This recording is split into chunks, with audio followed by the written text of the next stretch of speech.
Welcome to another Beyond Barriers podcast.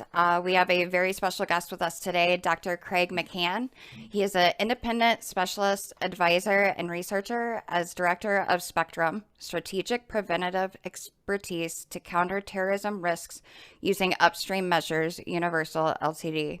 He provides consultative services for domestic clients and international development programs with an emphasis on preventative counterterrorism strategy and delivery. He also writes, advises, lectures, and provides commentary on the UK Prevent Strategy, de-radicalization, disengagement programming, and online approaches to counterterrorism and response to right-wing extremism. Dr. McCann also holds a law degree and a MA in criminology from the University of Kent at Canterbury. And at the same university, he completed his PhD, which explored how the UK Prevent Strategy has been applied to right-wing extremism since 2011. He also converted this thesis into a book titled The Prevent Strategy and Right-Wing Extremism, a case study of the English Defense League, which has been published as part of the Routledge Extremism and Democracy range. Welcome, Craig. Thanks for joining us. Thanks for having me. Thank you. Now, first, we're going to just kind of jump in here. You had an article recently that was originally published by CAR, Center for Analysis of the Radical Right. Beware the anti-fascists, for they have become what they oppose. And this actually created quite the controversy.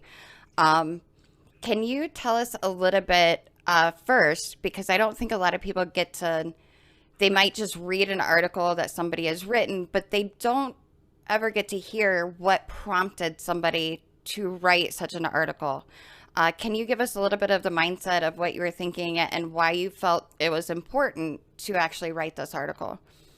Yeah, sure. So I suppose I, for many years, have been working originally in the counter-Islamist terrorism space, and then shifted gears in around 2009-10 to look at more the right wing, so right wing terrorism, and I suppose the evolution of our strategic approach to counter-terrorism has followed that. It's very much gone in that direction. So we're very much focused on Islamist terrorism post 9/11. When it got to around 2008, 9, 10, started to think about all forms of terrorism, because there had been an increase in threats from the right of the spectrum. Then I suppose over the last 2 or 3 years, I've seen the rise of the threats emanating from left-wing terrorism. When you look at things like TSAT reporting from across the European Union, you're seeing the threats from left-wing groups start to really hit the headlines. Particularly think about places like Italy, Spain, and Greece. So groups that aren't in that street protest sphere, they are very much bona fide terrorist organizations committing terrorist acts.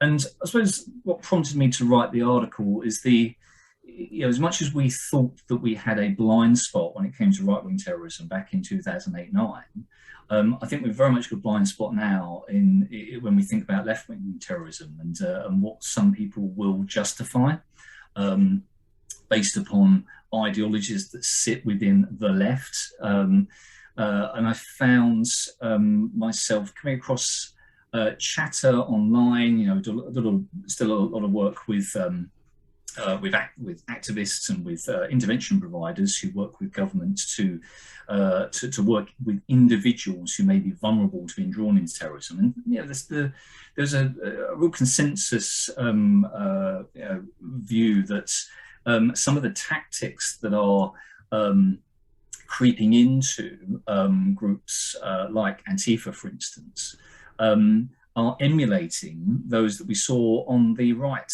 of the dynamic. And I quoted in the article the phrase it's okay, or justification to flatten the nose, or to brass knuckle up and flatten the nose of a Proud Boy. And in the article I was making the case that actually if you're advocating for political violence against those who are your diametric opposition, then maybe you're no better than them. in terms of the justification of political violence. And yeah, I got probably fair to say a significant backlash, particularly from accounts on Twitter in the US. What I would say is that it was very interesting, actually, the level of backlash and some of the charges that were made against me.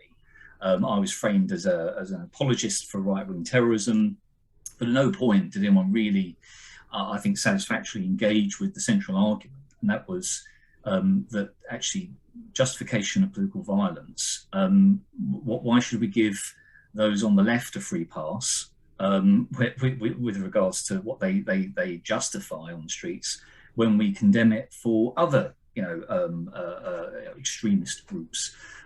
So it's been an interesting couple of weeks in terms of the response to the article, and unfortunately, it's been removed from the CAR, the Centre for Analysis of Radical Rights. It's been removed from their website because of the level of pressure they came under. And unfortunately, as well, the director of CAR, who's a tremendous character in this field, Professor Matthew Feldman, and he has done more to counter terrorism emanating from the radical right than all of these individuals who are angrily mashing their fingers into their laptops, all of them put together, frankly. Right. And I think he really tried to create an atmosphere within CAR, which was a broad church, and he understood that we need actors from across all political persuasions to unite in the joint endeavour to counter all forms of political violence. And I suppose it's probably fair to say that I politically sit on the other side of that church to a lot of other individuals who are associated with CAR. But I have never had a problem working with people and other academics and people doing programming on the ground, as long as obviously we know what the rules of engagement are. But it's been very telling over the last couple of weeks how many individuals associated with CAR have, I think, abandoned the idea of broad church. And have crept into, in my view, becoming apologists for political violence on the left. I'd go so far as to say that in some of the discourse that I've seen over the last couple of weeks.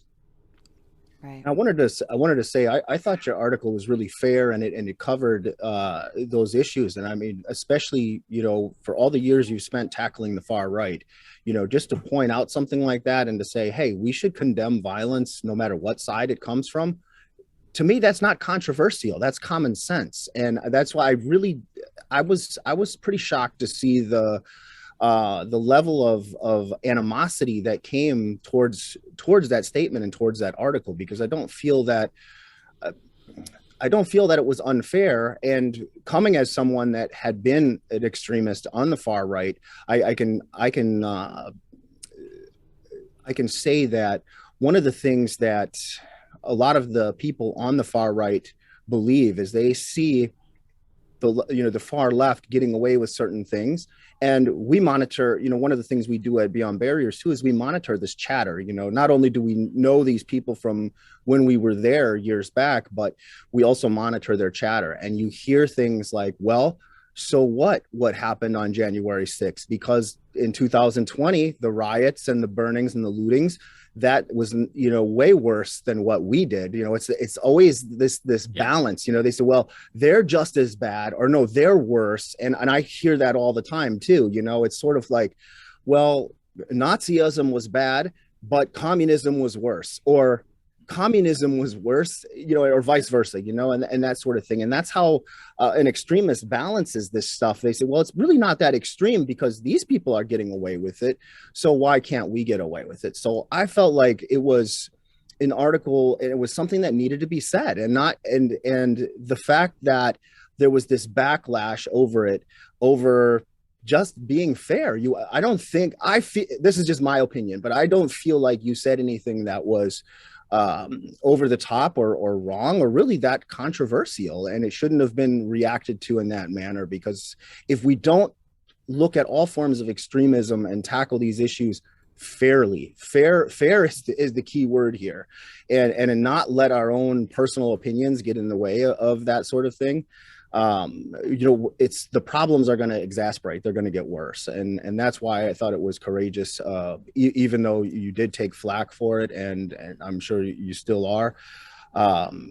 It should have been said, and you should have had more support in my opinion on that. But I'm not getting into the politics of all that or anything like that. But I just wanted to say we felt like it was a good thing to do because it's fair. Yeah, no, thanks. And I know, and you know, that Twitter is not the real world, and the distinct and very small echo chamber that is obviously a lot of these accounts that they did vociferously attack me and the article and also Professor Feldman and Carr itself for even having the audacity to publish the article. That's not representative of normal people. Absolutely not. So then we've got to bear in mind the nature of the backlash, because actually I've spoken to many practitioners, including members of CAR itself, who have reached out to me by way of support over the last couple of weeks and said, look, don't necessarily want to raise my head above the parapet, but I just want to say I agree with every word you say. And so I think practitioners working in this space who understand risk, threat, and vulnerability, they read the piece, and actually they know me as well, and they know my record, which I stand by, and they know that all these charges that I'm some kind of fascist, they just don't pass the smell test, frankly, And so I take solace from that. Actually, I've put something out there that has at least precipitated a conversation that needs to be had. I suppose the impact that couldn't be foreseen. I mean, you're always going to get some flack online from people, and some of the issues that I touched upon in the article obviously didn't sit well with people that are in that space. And actually, in their response, they have proven my argument in the fact that, actually all the nastiness that's out there and the justification for violence, when you think about the rebuttal article that was written by a guy, obviously still within CAR, things were said there like, maybe I was charged with creating a bit of a straw man, when it comes to Antifa and some of the individuals affiliated with the organisation. And we've got to be really careful about the nature of some of these groups, movements, organisations, because I've studied the far right for years, and you're never a card-carrying member of these organisations. You can loosely be joined to or have an affiliation with a brand because you're ideologically aligned to them. You can very much buy into it, but you don't pay a subscription anymore. You are part of a loose network of followers. So we've got to be careful about banning things like members of or adherence to. But it was, I think for me, it was very very clear that in the charge that I'm creating a bit of a straw man. I mean, I really challenged that, because I think even the FBI in the States has moved from this framing of Antifa as an idea to actually recognizing that there are organized nodes at the local level, organizers, mobilizing people, that this has got a significant online footprint. This is going to be, and there's a number of individuals who are, or have been, and who are under investigation for criminal offences dropping out of street protests. So I think we've got to take this seriously. I think there are too many academics and too many activists, and a very, very blurry line between the two nowadays, who are not just turning a blind eye to the political violence associated with these groups, movements, organisations, but they're also condemning those that highlight it. such as myself. So to have the audacity to even raise it as an issue, you get stomped on. Or in their view, they just want to silence you. They want to censor any kind of conversation that is uncomfortable for them. But so as much as I say that we could have anticipated a bit of a backlash online, I think the thing that was surprising was the response within CAR, because there were fellows that resigned over this, and then 27 of them got together and wrote an open letter calling for me to be kicked out of the research centre, questioning the leadership, and wanting to. I mean, if you read what the kind of list of demands, I mean, that should chill any researcher to the core. It was very much an ideological takeover. We want to appoint our own committees to talk, to sign off on members. We want to take over the editorial process, so that all of the insights coming out from fellows, we want to say as to what goes out. That is censorship every day of the week. So there's very much a groupthink that I didn't realise that's there, and obviously in response to that, obviously Professor Feldman resigned as the founder director of CAR, and there's an acting director there now, and I think there's an announcement coming up this week where they're going to define the future of the organisation. But I think it's very dangerous that an organisation like that, with the reputation it had, has been subject to such an ideological takeover. Because where do you think it is that governments and police forces and academic institutions, where do you think they go to understand extremism? They go to groups like CAR. And if CAR is very much ideologically driven towards, turning that blind eye to political violence of the left, then they are no longer credible.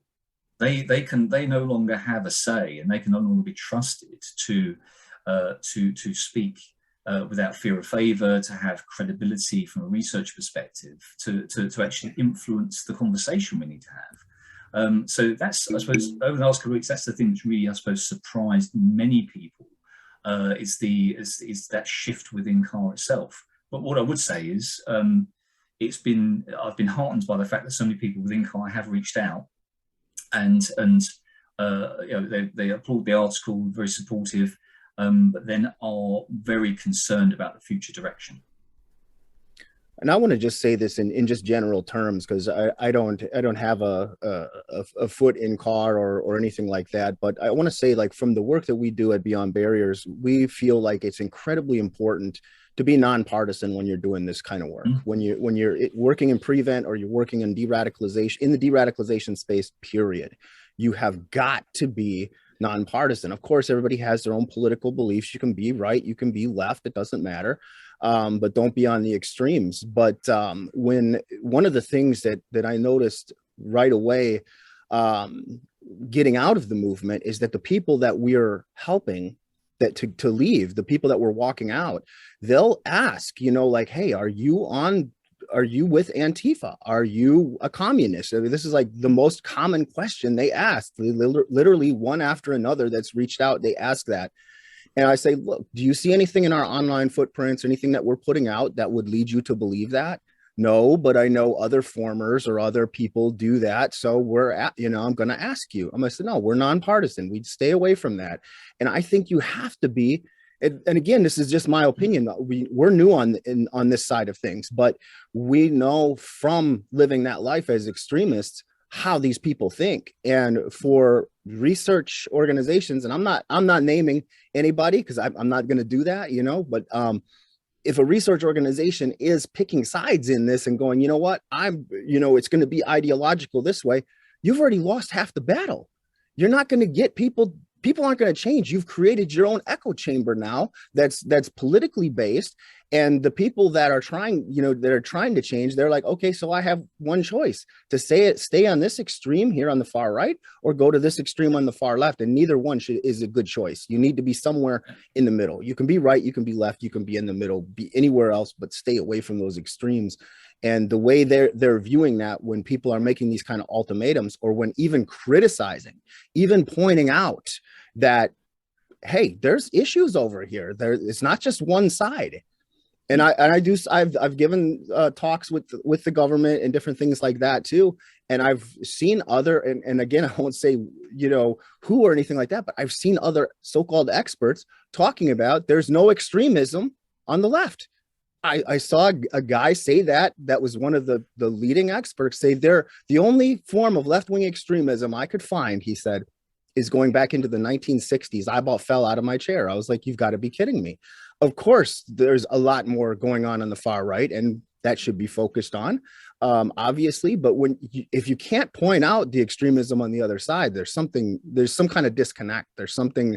I think it's an utter failure, and I think it's shameful, and I think it sets us back in the work that we're trying to do in de-radicalization in general, because it builds those echo chambers. So sorry for the rant, but it leads me to my next question for you, Craig.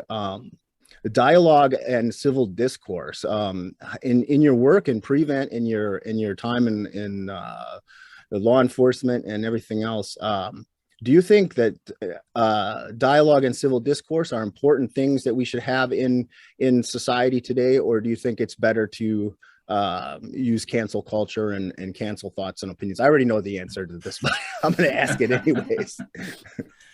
Well, I think this is why there is so much concern and pushback against cancel culture, and you hear the term woke a lot, don't you?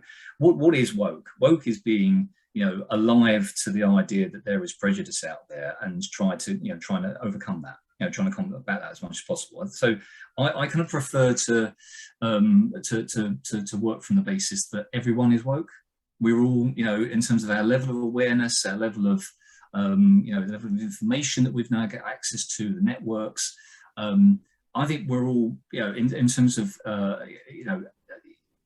humanity in the year 2022, I think there's never been a better time, to be, living in our societies. The number of, laws that we have, the kind of cultural awakening that we've had in terms of equality, and I think there's a lot of people that would decry that and say, well, and would prefer to focus on the past than the present and the future. And I think there is a very pernicious, I think, way of thinking that it's taken hold, particularly within social media. And let's not forget that social media encourages this, just because it's the way that the stuff is built. It's about relevance, and it's if you have a particular way of thinking, it's very easy to fall into a tribe on social media. And I've said this time and time again, social media didn't make people bad, but it brought the bad out in people because of the way that we use this stuff.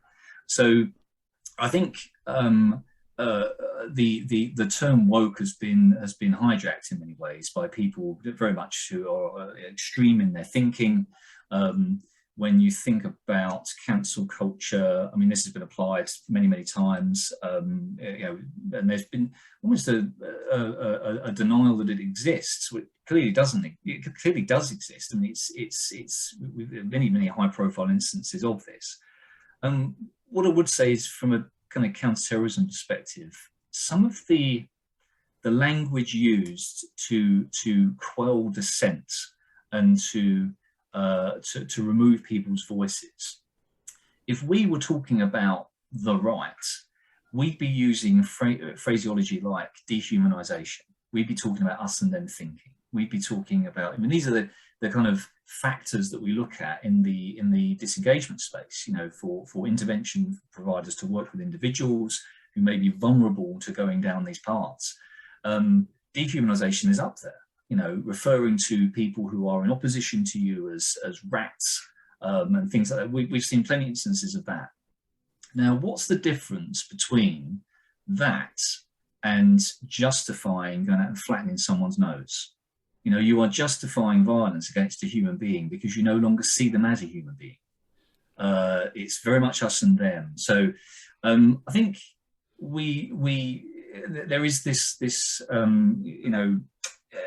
it's cancel culture. It's this say very pernicious strand of thinking within our discourse at the moment, where it's very easy to drop into those echo chambers online. Sometimes, I mean, I left Twitter about Christmas time, and I've got to say, I've never felt so good, because it's very easy to get drawn into this very negative spiraling way of thinking, that there is rampant inequality out there, that we're going backwards in many ways. Well, actually, I think we need to champion a lot of the successes that we've got, and oftentimes it's people speaking on behalf of minority communities rather than minority communities talking on their own behalf. And I think sometimes their voice gets crowded out by the more militant lobbies, who actually have very big profiles on social media and use it to gather, to get their views out there and to cause division. So I think there is, it's a fascinating study in of itself, just how some of these echo chambers influence the broader discourse, because people do, you look at news headlines now and they're taking snapshots of Twitter.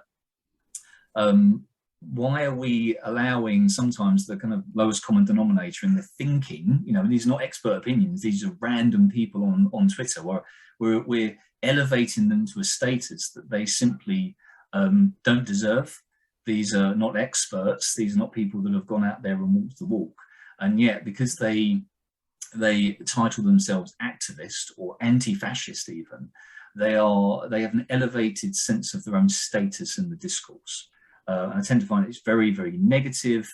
It's very divisive, not helpful at all to actual practitioners such as ourselves, who are actually trying to go out there and bridge divides. I mean, I've sat with community groups for years within the police service, outside the police service, facilitated conversations to talk about the local tensions, having some difficult conversations, and going to places where sometimes people fear to tread.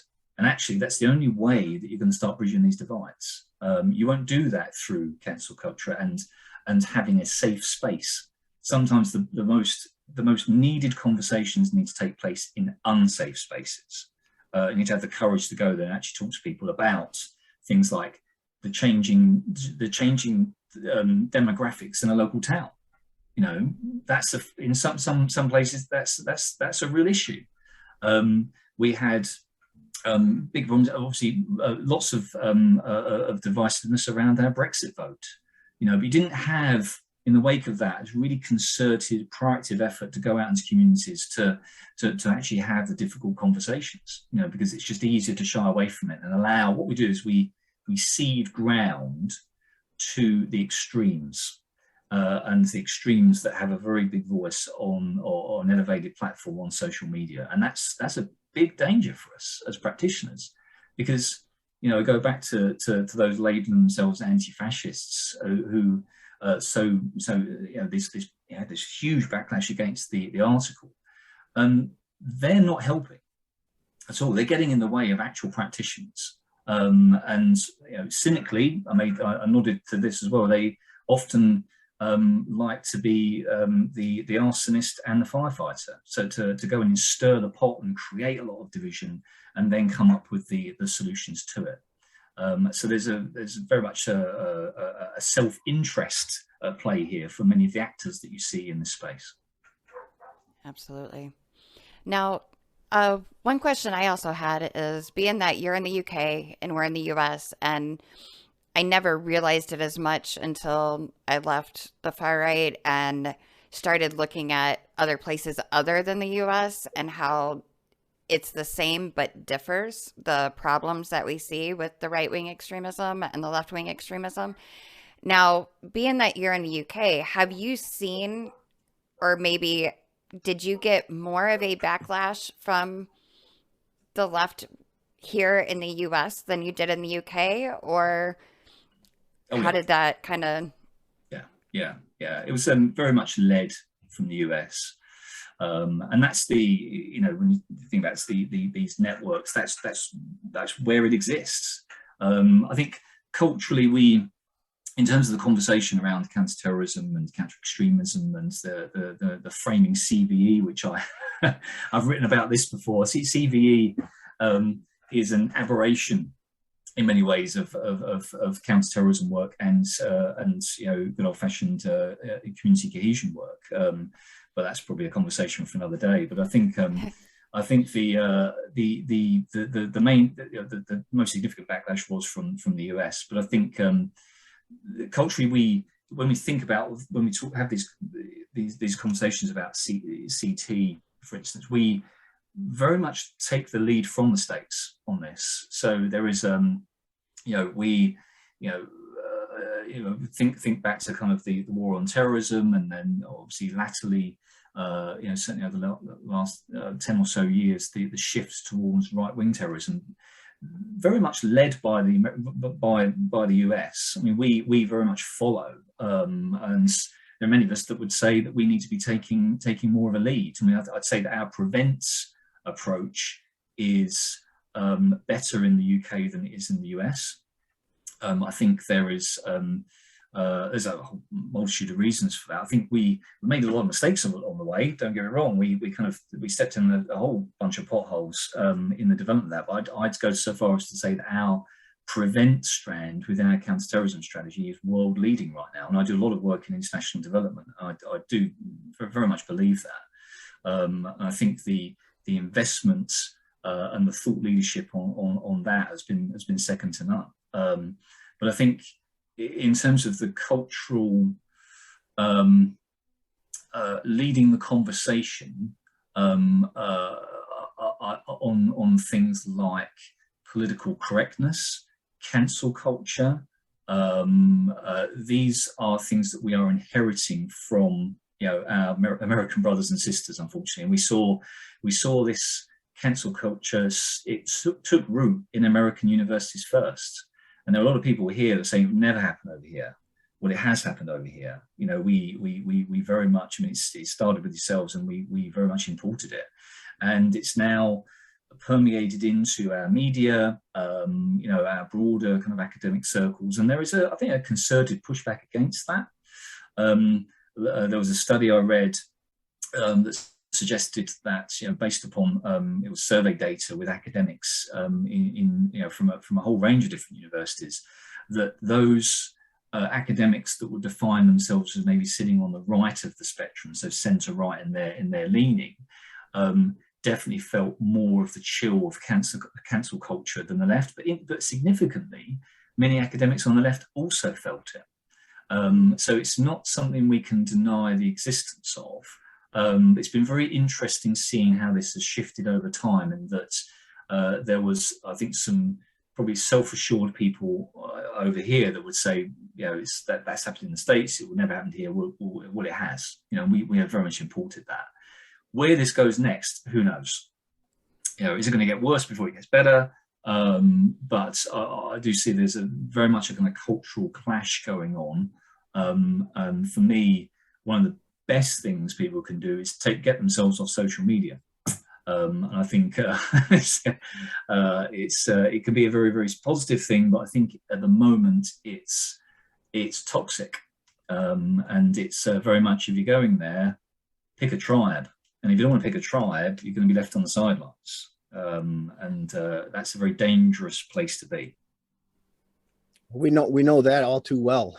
Being neutral on things, and I've said it a million times. Like, I never thought, like, being in the middle and being neutral on this stuff, and being I can't think of the word now, but nonpartisan would be a controversial thing. Like, being neutral is and I think radicalization, just from my experience and from our experience, is reciprocal. Like, if you have radicalization on one side, you're going to have it on the other. And if you look at it through a lens and just say it's just this one side, you only have half the picture. You can't balance it, because a lot of times it's reciprocal. And I've got examples of that from the time in the movement when there was clashes. you know, it radicalized people. It got people more pumped up to go to things and things like that. When there was, you know, like the old saying goes, if a tree falls in the woods and no one hears it, you know, does it make a sound?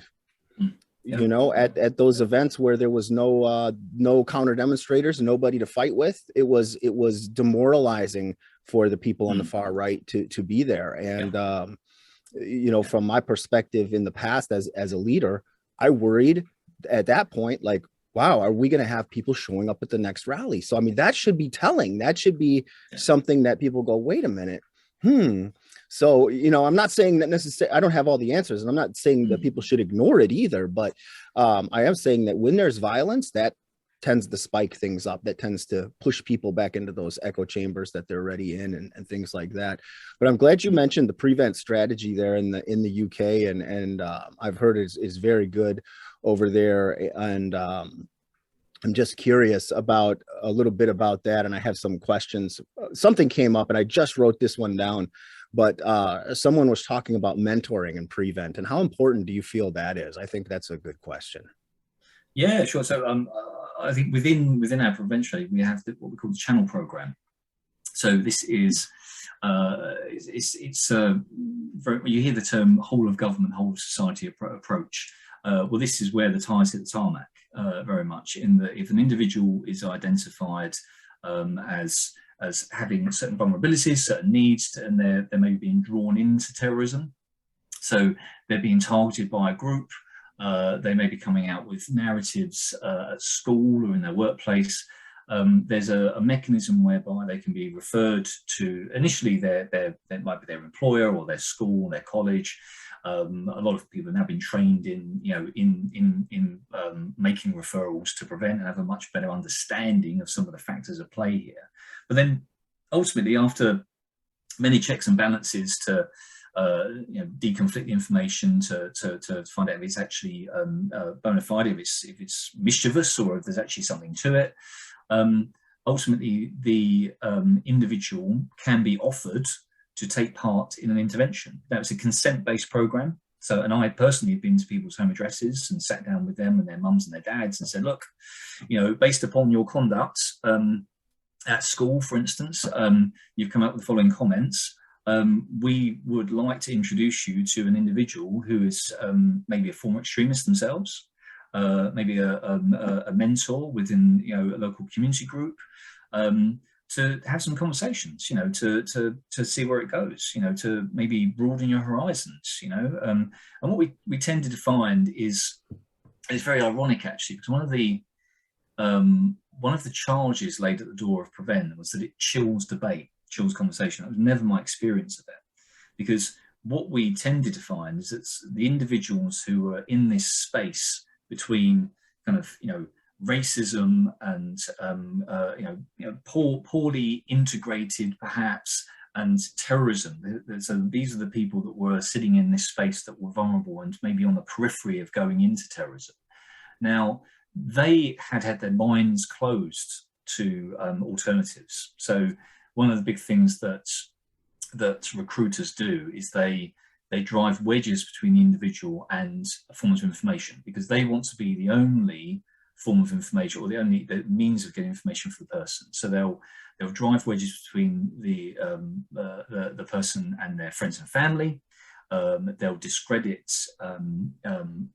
might be their government, their police service, and it's all about trying to whittle away alternative perspectives. So my experience of channel is that oftentimes through conversations we would get people to think a bit more critically about what they've been told, and I never found it as restrictive. It was more liberating, so we'd encourage them to read these books, go and expand your horizons, speak to these people. And what we tended to find is that in breaking down the walls of that echo chamber, we could actually liberate them from very dangerous ways of thinking about things and justifying violence, and going back to things like dehumanizing people. So we do things like, well, if you're on the far right, let's get you to meet a Muslim.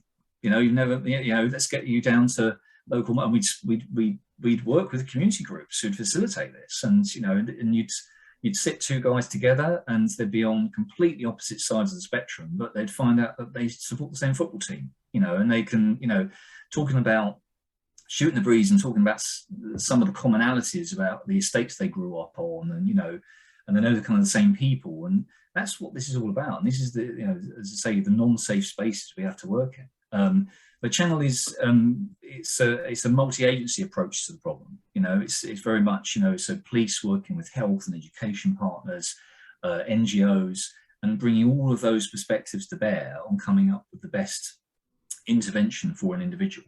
Some of the best work I've done is within channel, and I very much work in that space internationally now, because I've not seen an approach that is better at managing some of the risks associated with these individuals, and trying to meet and meet their needs, to divert them away from those pathways to harm. But yeah, it's a distinct irony for me when you have people badging themselves as activists, and they're I think I go back to it was something that Barack Obama said years ago, and he said, if you think that calling people out on Twitter is activism, that's not activism. Activism is actually, walking the streets and meeting people and, getting involved in conversations and local issues. This call out culture that people are now badging up as activism is not helping anyone. It's actually creating more division. But yeah, that's my experience of channel is very positive, and certainly I had a guy that I was managing within channel. He was very much being groomed for a leadership position within the far right in the UK, and we managed to divert him away, and we got him. Some of this is about just keeping people busy, giving them something to do so they don't have to hang around the group, and for him it was getting him into employment. So we got him onto a bricklaying course. He then found a new social group. Positive influences, protective factors were introduced. I mean, he then met a girl, and good luck to him. He got on with the rest of his life. And really, because we supported him so much during those months, he wrote a letter to me at the end and said, thank you for all you've done for me, because I was going down a dangerous path. Can I please stay on channel? Because it's such a positive thing for me. But I mean, we can't keep people on the program, so they've got to go off and stand on their own 2 feet at one point. But yeah, I think it just demonstrates the value of that level of emphasis and investment in individuals. Absolutely. I agree 100%.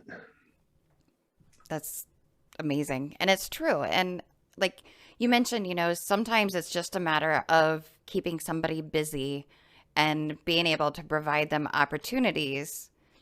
That way they're able to see that there is something other than this echo chamber that they're surrounded with. I know in my own journey, part of the reason that I got so involved so fast is because I did have extra time on my hands.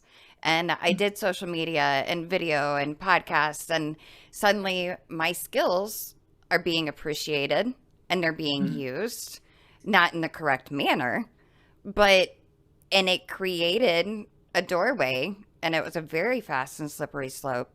So I agree with that. And like it's exactly right. Creating an echo chamber so that they can't hear any other opinions. I know Jeff has said this before about how, you have to be open-minded to a certain degree to go in. But once you're in, you become very closed-minded to anything. And so part of the way out is becoming open-minded again to other things. And you said it perfectly, like with that program. That's really, really awesome, the channel program, because it's giving people a chance, and it's preventative. Over here in the US, I think we're so enveloped in countering this that we forget the most important thing is learning how to prevent it from happening in the first place. That's one thing at Beyond Barriers. Like, I'm very passionate about getting into the schools and working with the kids and, teaching the relational dialogue and the civil discourse, because there's going to be people that you don't get along with, that you don't agree with, that, politically are on opposite ends of the spectrum, but you have to be able to learn how to not look at them as the enemy and as the other and not othering, no matter what side of the political spectrum you're on. And if we can teach that at a very young age, it's a lot easier to prevent than it is to counter, because once they're already down that path, it's a whole lot harder to grab them and bring them back out. So yeah, I think there's been a lot of emphasis, and you see this, critical thinking programs in schools to do just that. I don't think there's nearly enough investment in that, but I do think sometimes it's closing the stable door after the horse has bolted in many ways. And what do I mean by that? Well, actually, a lot of children's behaviour is learned behaviour from their parents, and our generation have grown, it's exploded over the last few years. The crutch of social media. So we have really been drawn into this space, and now you're starting to see. It was a great program, The Social Dilemma, I saw on Netflix not too long ago, about how all of this stuff is altering our brain chemistry in not great ways, in that we are chasing likes and therefore having to be more controversial. And you're seeing adults, and they're going down these dark alleys and manifesting these behaviours. And who's in the room, learning from this? Their kids. So as much as we focus our energies on children, I think there's certainly some work to do on digital literacy, on critical thinking for adults, because it's so, I've seen very credible people that I know, and they've been drawn into spats on Twitter, and you think, just put your phone down. It's just, this is not real life. As I say, if you were to go onto Twitter, you'd feel so depressed at the general state of things, because you think there's rampant inequality out there, and that there's doom and gloom, and there's nothing you can do about it. And particularly if you're a white heterosexual man, the way that you're framed in terms of your influence on this and the say that you have within these conversations. I speak to a lot of intervention providers who are working in this space, and they said that it's so damaging to some of the clients that we're working with, because they feel as if they've been portrayed as the enemy, and they're the other, and they're no longer human. They don't have a say on their lives anymore, because of what they are, as opposed to who they are and what they do. So yeah, my big message to a lot of people is to focus very much on the, put your phone down and go and spend some time with friends and family, and just get away from the stuff, because that's you'll find a lot more, that the world is a lot more positive than social media would have you believe, and actually we are nowhere near as divided as is portrayed online. You walk down, you strike up a conversation with a stranger, and generally, after many years of being in the police service, I do believe very much in the power of people to be, the goodness in people. And I've seen it. Don't get me wrong, I've seen the bad, but I think overwhelmingly seen the good. But this recent experience of this backlash, I think I'm in a position where, within my career, where I know this for what it is, actually, and I know just how unrepresentative these views that you see over the last couple of weeks, how unrepresentative that actually is of normal people, and I take great solace in that. Yes.